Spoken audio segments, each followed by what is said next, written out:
Hello नमस्कार दोस्तों, स्वागत है आप सभी का स्टडी संग्राम के यूट्यूब चैनल पर। बिहार बीएड एंट्रेंस का फुल मॉक टेस्ट होगा और मोस्ट इंपॉर्टेंट क्वेश्चन होंगे। पेन पेपर ले लीजिएगा, नोट करते हुए चलेगा। एक एक क्वेश्चन आपके लिए इंपॉर्टेंट है। इससे पहले 13 क्लासें हो चुकी, आप लोग नहीं देखें देख डालिए। देखिएगा, पहला ही क्वेश्चन आपके स्क्रीन पर है, मोस्ट इंपॉर्टेंट क्वेश्चन हो जाता है। अब बताइएगा, भारतीय संविधान के अनुच्छेद 161 के अनुसार निम्नलिखित में से किसे सजा माफ करने या हेर फेर करने की शक्ति है। अब बताइएगा, इसमें किसके पास होगा? भारत के राष्ट्रपति के पास, भारत के प्रधानमंत्री के पास, विभिन्न राज्यों के राज्यपाल के पास, या भारत के मुख्य न्यायाधीश के पास। तो ऑप्शन नंबर 3 यहाँ पर क्या हो जाएगा?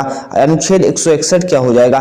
जो सजा को कम कर सकता है वह कौन होता है? वह लेखपाल जो होता है, आपका राज्यपाल होता है अनुच्छेद 161 के अनुसार। आपसे पूछा जाता है राष्ट्रपति की क्षमादान शक्ति किसमें है? राष्ट्रपति किस अनुच्छेद के तहत? तो अनुच्छेद 72 हो जाता है। अनुच्छेद 72 क्या हो जाता है? क्षमादान शक्ति हो जाती है। नेक्स्ट क्वेश्चन आपकी स्क्रीन पर बताइएगा, मेघालय पठार की सबसे ऊंची चोटी कौन सी? मेघालय पठार की सबसे ऊंची चोटी बताना है, कौन सी होगी? खासी गारो पहाड़ियां होंगी, या गारो जय पहाड़ियां होंगी, मिगिर पहाड़ियां होंगी, या शिलांग पहाड़ियां होंगी। बात करते हैं मेघालय का। मेघालय राज्य का गठन कब होता है? सर 1972 में होता है। मेघालय राज्य का गठन कब हुआ था? सर 1972 में हुआ था। पूछा जाता है आपके एग्जाम में प्रश्न, सर मेघालय जो पठार है उसकी सबसे ऊंची चोटी कौन होगी? तो सर शिलांग चोटी हो जाती है। ऑप्शन नंबर डी बिल्कुल करेक्ट हो जाता है। पूछा जाता है खासी गारो जयंतिया पहाड़ियां कहाँ पाई जाती हैं? तो सर मेघालय में पाई जाती हैं। नेक्स्ट क्वेश्चन आपकी स्क्रीन पर है, बताइएगा वीर निर्माण किससे संबंधित है? काफी इंपॉर्टेंट प्रश्न है। वीर निर्माण का संबंध किससे है? जैन धर्म से, बौद्ध धर्म से, शैव संप्रदाय से, आजीविका से। कोई चैनल नए हैं, चैनल को सब्सक्राइब कर लीजिएगा और एक एक क्लास में प्लेलिस्ट में जाकर के देख लीजिए, मोस्ट इंपॉर्टेंट सेशन करवाए गए हैं। अब वीर निर्माण का पूछा जा रहा है, सर संबंध किससे हो जाएगा? तो जैन धर्म से हो जाता है। जैन धर्म की बात करते हैं, पूछा जाता है 24 तीर्थंकर किस में हुए हैं? तो जैन धर्म में हुए हैं। आपसे पूछा जाता है जैन धर्म के संस्थापक कौन होते हैं? तो ऋषभ देव हो जाते हैं। पूछा जाता है जैन धर्म में 23वें तीर्थंकर कौन थे? तो 23वें तीर्थंकर पार्श्वनाथ होते हैं। नेक्स्ट क्वेश्चन आपकी स्क्रीन पर है, बताइएगा भारत छोड़ो आंदोलन, भारत छोड़ो प्रस्ताव कब पारित हुआ? भारत छोड़ो प्रस्ताव कब पारित हुआ? 7 अगस्त 1942, 8 अगस्त 1942, 9 अगस्त 1942 या 10 अगस्त 1942? अब बताना था इसमें, तो 8 अगस्त 1942 को क्या हुआ? भारत छोड़ो आंदोलन शुरू होता है। इसे अगस्त क्रांति के नाम से भी जाना जाता है। अगस्त क्रांति पूछा जाए तो 8 अगस्त 1942, अगस्त प्रस्ताव पूछा जाए या आपसे भारत छोड़ो आंदोलन पूछा जाए तो 8 अगस्त 1942 से शुरू होता है। नेक्स्ट क्वेश्चन देखिएगा, मोहनजोदड़ो का स्थानीय नाम क्या है? मोहनजोदड़ो का स्थानीय नाम क्या है? नोट कर लो, काफी इंपॉर्टेंट है। अब रेगिस्तान का टीला, नदी मुख का टीला, या मृतकों का टीला, जीवन का टीला? बताइएगा इसमें कौन सा उत्तर आपका सही होगा? तो मृतकों का टीला बिल्कुल सही हो जाएगा। आपके एग्जाम में पूछा गया एक प्रश्न, आपको कमेंट सेक्शन में बताना है। कमेंट में आप सभी को बताना है मोहनजोदड़ो किस नदी के किनारे है और इसकी खोज किसने की थी? ये 2 क्वेश्चन आंसर देने हैं। नेक्स्ट क्वेश्चन, रविंद्रनाथ टैगोर की गीतांजलि संग्रह है। गीतांजलि जो है ये किसका संग्रह है? या आप बताइएगा। रविंद्रनाथ टैगोर को नोबेल पुरस्कार जो मिला था, एशिया का नोबेल पुरस्कार, पहला साहित्य का नोबेल पुरस्कार मिला था, वह किसके लिए मिला था? तो गीतांजलि के लिए ही मिला था। अब गीतांजलि क्या है? उपन्यासों का संग्रह है, या नाटकों का, कविताओं का, या छोटी कहानियों का? बताइएगा किसका संग्रह हो जाएगा? तो एक कविताओं का संग्रह हो जाता है। ऑप्शन नंबर सी बिल्कुल करेक्ट हो जाएगा। नेक्स्ट क्वेश्चन देखिएगा, गीत गोविंद के रचयिता कौन है? गीत गोविंद के रचयिता पूछा जा रहा है, कौन हो जाएंगे? तो विद्यापति, जयदेव, वेदव्यास या विष्णु शर्मा? इस क्लास को शेयर कर दीजिएगा सभी के पास, क्योंकि मोस्ट इंपॉर्टेंट काफी मेहनत के बाद क्वेश्चन कलेक्शन हुआ है। अब गीत गोविंद के रचयिता कौन है? तो गीत गोविंद के रचयिता आपके जयदेव हो जाते हैं। ऑप्शन नंबर बी बिल्कुल करेक्ट हो जाएंगे। विष्णु शर्मा की बात करते हैं, सर पंचतंत्र पूछा जाता है, पंचतंत्र किसकी रचना हो जाती है? सर पंचतंत्र विष्णु शर्मा की रचना हो जाती है। नेक्स्ट क्वेश्चन आपकी स्क्रीन पर है, बताइएगा भारतीय प्रायद्वीप की सबसे लंबी नदी कौन सी है? भारतीय प्रायद्वीप की सबसे लंबी नदी पूछा जा रहा है, कृष्णा नदी, कावेरी नदी, नर्मदा नदी या गोदावरी?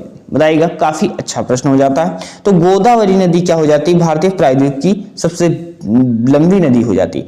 पूछा जाता है ब्रतगंगा के नाम से किसे जाना जाता है? तो गोदावरी को जाना जाता है। नेक्स्ट क्वेश्चन आपकी स्क्रीन पर है, बताइएगा वह पर्वत श्रेणी कौन सी है जो भारत में सबसे पुरानी है? सबसे पुरानी पर्वत श्रेणी कौन सी हो जाती है? हिमालय होगी, या विंध्याचल होगी, अरावली होगी, सह्याद्री होगी। बताइएगा कौन सा उत्तर आपका बिल्कुल सही हो जाएगा। तो अरावली पर्वत आपका सबसे प्राचीन श्रृंखला हो जाती है। और अरावली पर्वत पूछा जाए अक्सर कहाँ पर है, तो राजस्थान में है। राजस्थान में राजस्थान पूछा जाए क्षेत्रफल की दृष्टि से भारत का सबसे बड़ा राज्य कौन सा हो जाता है, राजस्थान हो जाता है। नेक्स्ट क्वेश्चन आपकी स्क्रीन पर है, भारतीय सुधारकों द्वारा आरंभ किए गए सीधे आक्रमण से प्रभावित होकर निम्नलिखित में से सती प्रथा का नेतृत्व किसने किया था। सती प्रथा का नेतृत्व पूछा जा रहा है सर किसने किया था, ज्योतिबा फूले, गोपाल हरि देशमुख या राजा राम मोहन राय या बी.एस. माराभाई।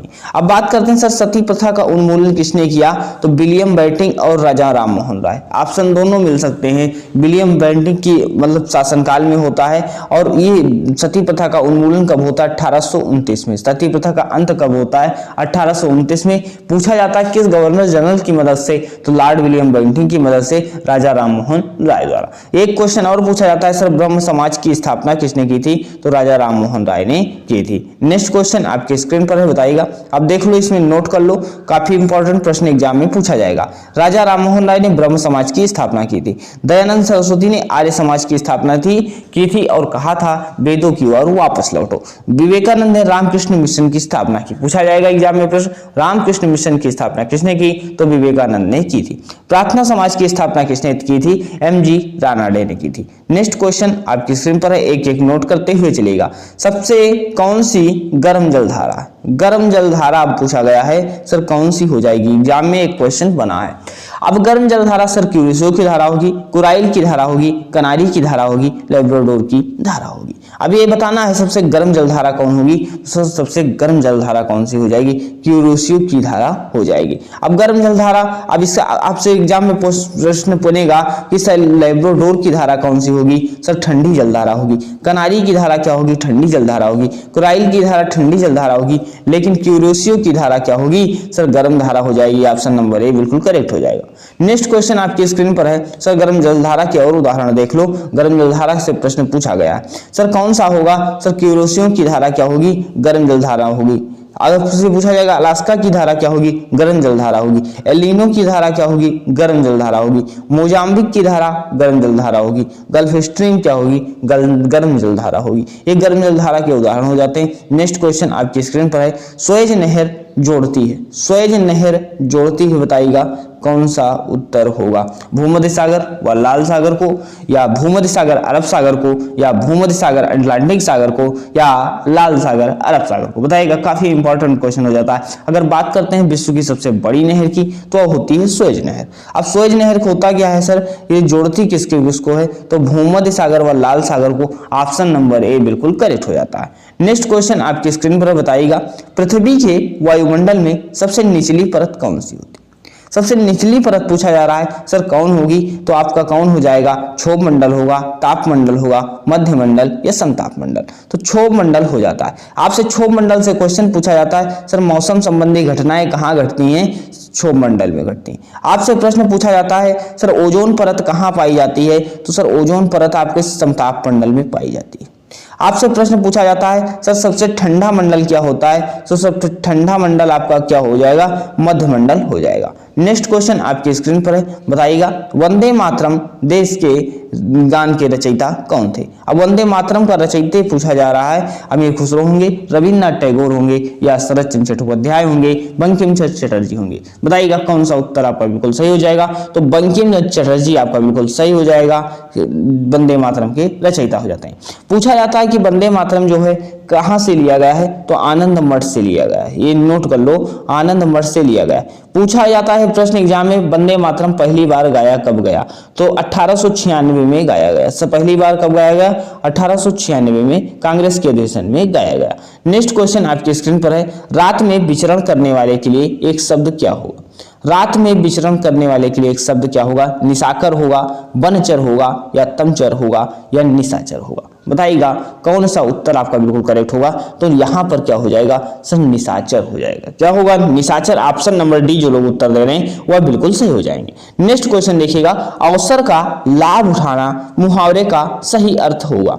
अवसर का लाभ उठाना मुहावरे का अर्थ पूछा जा रहा है। फूले से न समाना, आकाश पाताल एक करना, बहती गंगा में हाथ धोना, अंगारों पर पैर रखना। बताइएगा कौन सा उत्तर आपका बिल्कुल करेक्ट होगा। तो बहती गंगा में हाथ धोना, ऑप्शन नंबर सी बिल्कुल करेक्ट हो जाएगा। नेक्स्ट क्वेश्चन आपकी स्क्रीन पर है, प्रिय प्रवास किसकी रचना है? प्रिय प्रवास रचना पूछा जा रहा है सर किसकी है?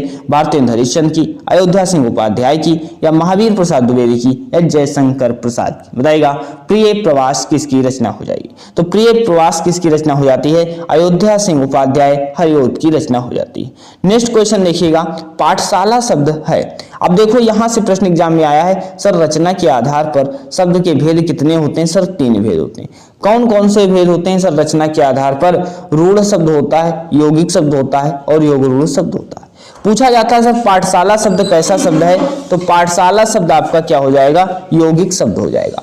यौगिक शब्द क्या होते हैं भाई? जिनको अलग अलग कर दो तो दोनों का अर्थ निकल रहा हो, शब्दों के योग होते हैं। अगर पूछा जाए रूढ़ शब्द क्या होते हैं? सर अलग करने पर कोई अर्थ नहीं निकलता। जैसे पशु लिखा हुआ है तो ये क्या हो जाएगा? रूढ़ शब्द हो जाएगा। एग्जाम बीएड में पूछा जा गया था सर पशु कैसा शब्द है? तो पशु आपका रूढ़ शब्द हो जाता है। यौगिक शब्द की बात करते हैं सर पाठशाला क्या हो जाएगा? आपका यौगिक शब्द हो जाएगा। नेक्स्ट क्वेश्चन हम लोग देखते हैं कि चपला का पर्यायवाची है। चपला का पर्यायवाची क्या है? बताइएगा ज्वाला होगा, कंजूस होगा, दामनी होगा, या भागनी होगा। बताइएगा, क्लास को शेयर कर दीजिएगा। मोस्ट इंपॉर्टेंट क्वेश्चन भी आपको लग रहे होंगे। सर चपला का पर्यायवाची किसका हो जाएगा? सर ज्वाला का होगा या दामनी का होगा? तो दामनी क्या हो जाएगी? बिजली या चपला का पर्यायवाची हो जाता है। नेक्स्ट क्वेश्चन आपके स्क्रीन पर है, बताइएगा समुद्र में लगने वाली आग को क्या कहते हैं?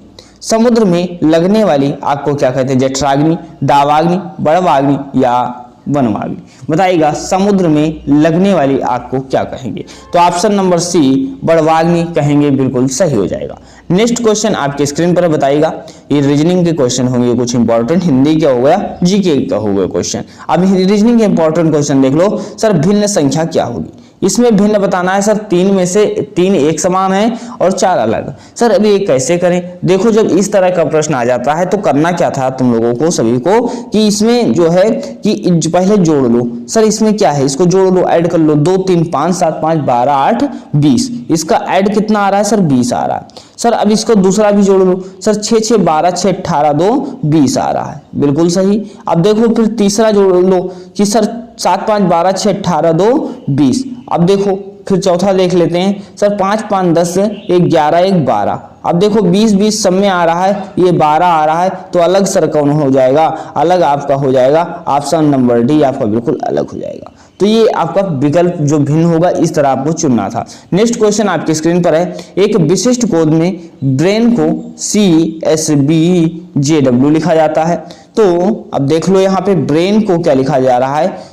CSBGO लिखा जा रहा है। तो मेकर को क्या लिखा जाएगा? मेकर को क्या लिखा जाएगा? अब देखो सर क्या हुआ है इसमें देखते चलो। सर B से C हुआ है, सर R से S हुआ है, A से B हुआ है, I से J हुआ है, N से O हुआ है। अब एक एक बढ़ता चला गया है सर, तो क्या होगा? M से N हो जाएगा। M से N कहाँ आ रहा है? सर इसमें नहीं है, इसमें नहीं है। सर M से N हुआ, A से क्या हुआ? B हुआ, सर A से B हुआ, K से क्या हुआ कि J के L आएगा। सर L इसमें भी आ रहा है। सर E से F आएगा और R से क्या आएगा? S आएगा, न कि T आएगा। तो ऑप्शन नंबर बी यहाँ पर बिल्कुल आपका क्लियर हो जाएगा। ऐसे देख करके इसको उत्तर भी दे सकते थे, तो यहाँ पर बी जो लोग उत्तर दिए और बिल्कुल सही हो जाएंगे। नेक्स्ट क्वेश्चन हम लोग देखते हैं, आपकी स्क्रीन पर है, दिए गए विकल्पों में से संबंधित शब्द अक्षर संख्या चुनिए। शब्द अक्षर संख्या चुनना है। सर 13 का संबंध जो 156 से होगा, 17 का संबंध किससे होगा?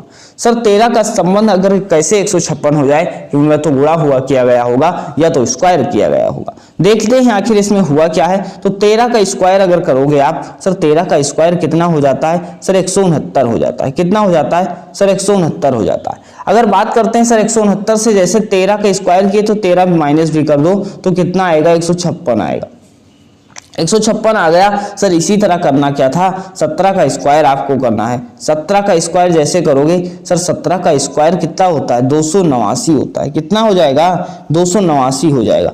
और जैसे 289 होगा आपका, यहाँ पे जैसे 289 होगा, 289 से क्या करना था? 17 माइनस कर देना था।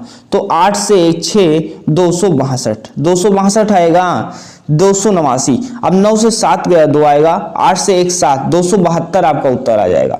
जैसे 17 का स्क्वायर करके आपको 17 माइनस कर देते 289 से 17 को, 272 आपका उत्तर आ जाता। स्क्वायर से जिस संख्या को स्क्वायर किया जा रहा है उसी को घटाया जा रहा था। नेक्स्ट क्वेश्चन आपकी स्क्रीन पर है, बताइएगा प्रतिरोध का संबंध ओम से है तो विद्युत धारा का संबंध किससे होगा। ये रीजनिंग का प्रश्न है और एनालॉजी में पूछे जाते हैं। अब ये साइंस से रिलेटेड क्वेश्चन है, लेकिन क्या हो जाएगा, ये यहाँ पर भी आपका रीजनिंग में आ रहा है। अब प्रतिरोध का मात्रक क्या हो जाता है सर, ओम हो जाता है, तो विद्युत धारा का क्या होगा सर, एम्पियर हो जाएगा। ऑप्शन नंबर सी बिल्कुल करेक्ट हो जाएगा। नेक्स्ट क्वेश्चन देखिएगा, आपकी स्क्रीन पर है, बताइएगा एक अनुक्रम दिया गया है जिसमें से एक पद लुप्त है और दिए गए विकल्पों में से उस सही विकल्प को अनुक्रम को पूरा करना है। सर 3 12 48 एक कैसे पैटर्न बना होगा सर, 3 से 12 हुआ होगा सर, 4 बार मल्टीप्लाई हुआ होगा सर, 12 से 48 हुआ होगा, 4 बार मल्टीप्लाई हुआ होगा सर। जैसे 12 चौक 48 होता है सर, इसी प्रकार 4 से और कर देते हैं तो सर कितना हो जाता है सर, 48 को 4 से करोगे तो कितना हो जाएगा सर, 192 आएगा। 48 गुणे 4 करोगे कितना आएगा सर, आपका जो है 192 उत्तर आ जाएगा। बिल्कुल करेक्ट, क्लियर हो जाएगा। नेक्स्ट क्वेश्चन आपकी स्क्रीन पर है, 64 जो है 8 बन जा रहा है तो 289 क्या बनेगा।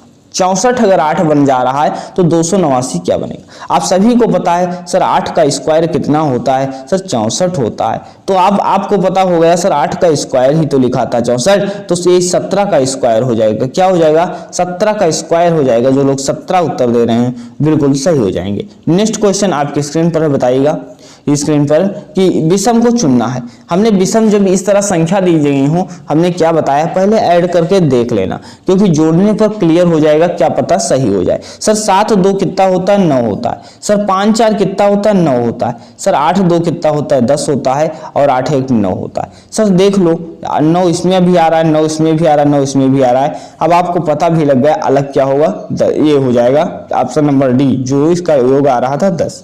नेक्स्ट क्वेश्चन आपके स्क्रीन पर है, बताइएगा।